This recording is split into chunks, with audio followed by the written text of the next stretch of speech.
Senhor presidente, eu quero me inscrever hoje e também na próxima terça-feira. Quero que o senhor já garanta a minha inscrição. E da mesma forma que o deputado Luiz Paulo, que me antecedeu, eu queria dizer, sempre eu falo isso aqui, vou continuar falando até o último debate de orçamento que eu fizer na casa.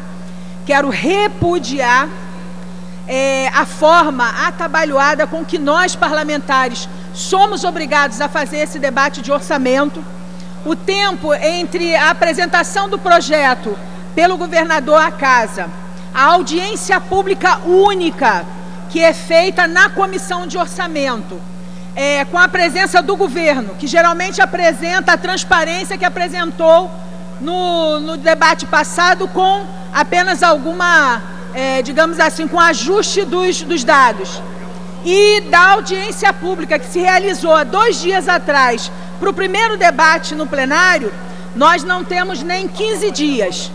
Então se dá a 70 parlamentares uma lei com mais de 1000 páginas e vários anexos que deveriam vir, que na verdade nem esses anexos vieram, para que nós aprovemos essa lei, que inclusive quem quiser olhar e for mais detalhado vai ver que ao indicar a aprovação pelos parlamentares, e na medida que o governo não cumpre nesse orçamento, nem ao menos, né, aquelas recomendações que foram feitas pelo Tribunal de Contas do Estado no debate de orçamento passado, apresentando outras irregularidades e ilegalidades, como no debate da renúncia fiscal, né? Se nós formos somar isso, o governo nos apresenta a uma Casa de Leis, ao Poder Legislativo, uma série de irregularidades e ilegalidades para que nós votemos.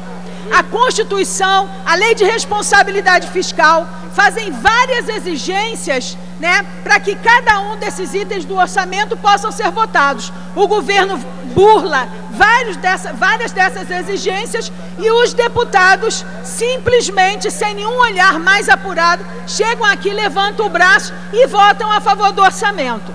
Eu ouvi na comissão de orçamento que era uma excrescência, eu como membro da comissão, votar contra o orçamento, porque, afinal, deputada, foi o questionamento que me foi feito. A senhora vai votar contra o orçamento, significa que o Estado vai ficar sem orçamento? Deveria ficar, porque talvez assim o governador Sérgio Cabral não mandasse para essa casa uma lei que fere em vários dos seus níveis apresentados, que ferem a Constituição, que ferem a Lei de Responsabilidade Fiscal e que ferem outras leis que foram inclusive votadas aqui por essa casa. Um debate que me é muito caro, que todos sabem aqui, que é o debate da área da saúde, né, e o debate da pobreza no nosso estado, chega a ser um negócio assim alarmante, os números que estão enfim, nos anexos que dizem respeito a esses pontos. Por exemplo, no orçamento da saúde, o secretário Sérgio Rui, o outro secretário, não me lembro nem o nome dele, que esteve aqui, disse: não, deputada, nós estamos cumprindo o mínimo constitucional de 12%. Está lá, o mínimo constitucional de 12% está lá, então está tudo bem.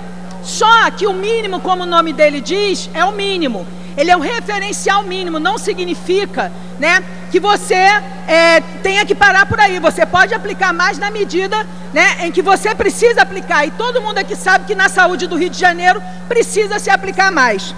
Só que ele esquece de dizer que dentro desse mínimo, a estimativa de despesas com a saúde cai 6%. A estimativa de despesas com o pessoal cai 11%. Ele esquece de dizer que nós temos dentro da saúde uma destinação para outras despesas correntes que tem um aumento fabuloso do orçamento passado para esse orçamento, que de 32%, sendo que essas despesas, outras despesas correntes, dizem respeito às despesas que são feitas com a saúde privada, com as terceirizações, com as organizações sociais. E esquece de dizer que a dotação ainda para a saúde privada, porque não bastou dar dinheiro para a saúde privada só em outras despesas, dá também, né, no apoio a entes em ações de saúde, uma outra rubrica, uma outra dotação, que cresceu 11 vezes, né, do que era previsto em 2012. Esse ano é de 52 milhões, 51, 52 milhões. E a contratação, a rubrica aqui, né, diz explicitamente que é para a contratação do serviço privado de saúde, né, é de 164 milhões, 7 vezes maior do que foi a do orçamento passado. Tem um outro dado que é super interessante, que é o dado das UPAs. Vocês sabiam que uma UPA administrada pelo Estado, sem organização social, ela custa 12 milhões e 600 mil reais. Mas uma UPA organizada, administrada por uma organização social, custa 388 milhões 753 mil 318 reais. Olha a diferença. O Estado consegue administrar uma UPA com 12 milhões. Mas a organização social, para administrar uma UPA de estrutura igual e semelhante, tem que receber 388 milhões 753 mil 318 reais. Olha a disparidade. E nós somos coniventes, porque esse parlamento aqui, afinal, votou a favor dessa política para a área de saúde. Uma outra questão, e aí eu falo para os deputados da Baixada Fluminense, que eu vi aqui várias vezes brigando para que fosse construído o Hospital da Baixada. Volta e meia vem um deputado da Baixada Fluminense aqui falar do Hospital da Baixada, que tinha dotação orçamentária no orçamento de 2012.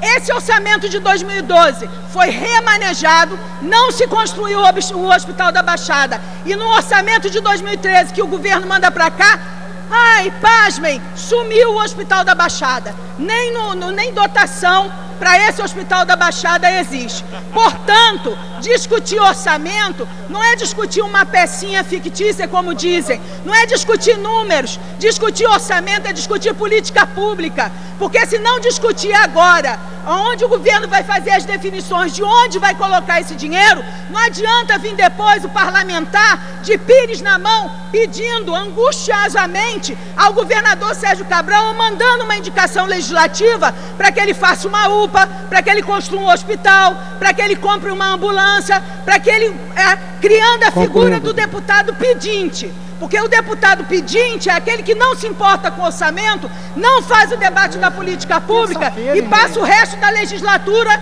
pedindo favor ao governo do Estado do Rio de Janeiro. Isso não tem cara de autonomia, isso não tem cara de independência, isso não tem cara de poder. Vamos discutir o orçamento e não vamos permitir, para concluir, a aprovação de uma peça que burle a lei, burle a Constituição, burle a lei de responsabilidade fiscal e mais, burle a população que está lá fora esperando políticas públicas votadas por esse parlamento. Muito obrigado, senhor presidente.